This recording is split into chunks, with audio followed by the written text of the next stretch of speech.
My name is Mark Harris. I'm the chairman of the Northern Premier League. The NPL, which was actually founded relatively recently, we've only been going since 1968. We are one of three leagues. If the Premier League is step one or tier one, then we're down at 7 and 8. So there are three leagues that run football geographically. Our patch, as you would imagine, covers everywhere from Hadrian's Wall right down to the Wash and across. So it's a big patch, 82 clubs, and that'll be 88 next year. Well, the real impact was probably first felt during last season, so season 22-23. We had reports from some of our clubs of energy costs rising anywhere up to 50%. The average figure that we researched amongst our clubs was broadly increases of at least a third. In non-league football, it all comes down to two things: people and money. All our clubs are predominantly volunteer-led, so there's a lot of volunteers and you can never have enough volunteers. And the other thing is we always refer to this level of game as the meat in the sandwich. So in the professional game, where there's a lot of money around, and at the grassroots end of the game, the counties are also very well funded. So we are the meat in the sandwich. So our clubs are always looking to find new ways, not just of increasing their revenue, but more importantly, managing their costs. We've done a recent survey of our clubs to find out the answer precisely to that. And in the round, it shows that broadly half of our clubs have taken one or more measures.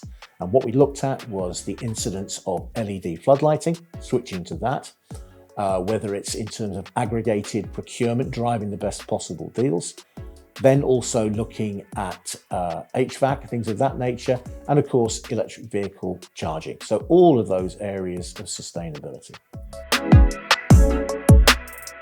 Well, we were looking for an energy partner. We get approached quite a lot.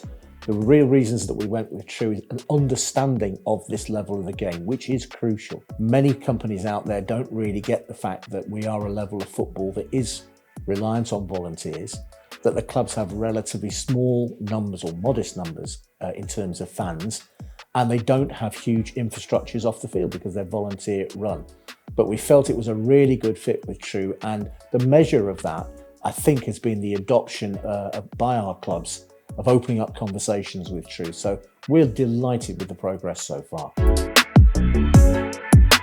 I think we're at the start of the journey. If you look at the results of the survey, so for example, broadly a quarter of our clubs have considered things like LED, like renewables. Solar is another thing that clubs have looked at, but they're at a very early stage of that, so they're at consideration stage right now. Part of the problems or challenges, one of the challenges that we had to overcome, particularly in the area of solar, is that this is probably the second coming of solar. There were a lot of people, one-man bands, some companies who were trying to peddle solar to our level of the game going back to the early 2000s. And I think that perhaps created a bit of negativity, either because the people who were trying to sell it were selling it for benefits that really the clubs weren't necessarily going to see directly. So sell your energy into the grid at that time. Things have moved on. Obviously, the cost of living crisis has provided a huge amount of momentum, but there are still barriers out there. So the barriers to clubs adopting things is, and this is in no particular order, perhaps a lack of understanding and needing the right guidance. Another reason we work with Troo. There is no real collective purchasing strategy in place, because that's really, really hard to do. We've got 82 clubs, and as a league, it's not our job to run those clubs. So any collective bargaining, if you like, is tough to achieve. Second barrier is because the people who run our clubs and the owners and chairs, with some spectacular exceptions, they're only part-time in the football club business. They've got other businesses, they've got jobs. So the amount of management time and focus, because when you run a football club like the one we're sat in, there are so many things to juggle.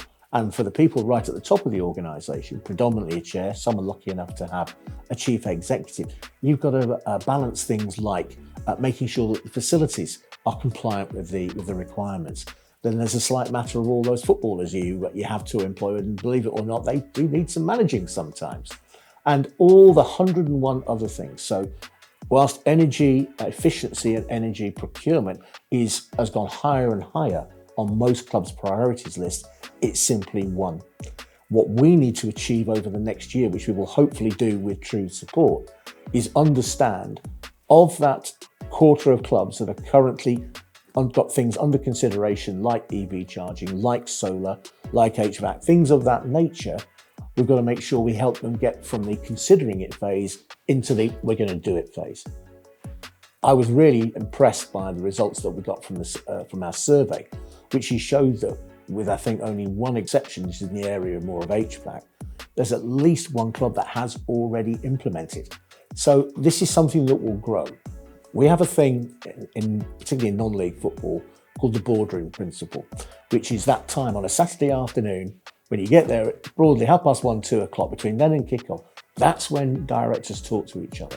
And it becomes, oh, I see you've done solar, how's that going? Well, it's great, and things like that. So the message now needs to be amplified, but it will also grow by osmosis as more clubs talk to one another, see that there are real rewards to be reaped from this. Well, we'd like to see more solar, no question about that. I think now that the return on investment case, because at the end of the day, I take the view on sustainability that yes, there are lots of people who want to do the right thing and be seen to do the right thing. However, when you are running a small business like most football clubs are, it is predominantly finance driven. So I think the business case there has become much clearer, and certainly it wasn't there 15 years ago. From our survey, half of our clubs, whilst half have adopted, that means half haven't adopted. So there's a huge opportunity there. And I would see more of that as the benefits of renewables and things like that become clearer and are communicated more effectively to our clubs, then I would expect adoption to grow in that area. Extremely good. But why is it extremely good? When a company in whatever market becomes a partner of the Northern Premier League, you've entered a club. And it's anything like if you enter a club in normal life. As soon as you walk into the club, not everybody rushes over and buys you a drink. So you've got to do the work. Once you're into the club as an official partner, in this case, there's work to be done. And I think Troo have really hit the ground running with some great work, building relationships. Again, through our survey, round figures, 10% of our clubs are reporting, yeah, we need to take more advice on this. Because that's the other area of need within clubs. There isn't the consistent level of understanding of not so much the what it is, but the how it works and why we should do it. That's what needs to grow, and that's why a partner like Troo, that have been highly proactive, really got immersed in our level of the game, and that's the difference between a successful partnership and a less successful partnership. It's working with a partner who's prepared to put the time in and the hours in to build the intimate and nuanced understanding of how these clubs operate. If you do that, you've got it cracked.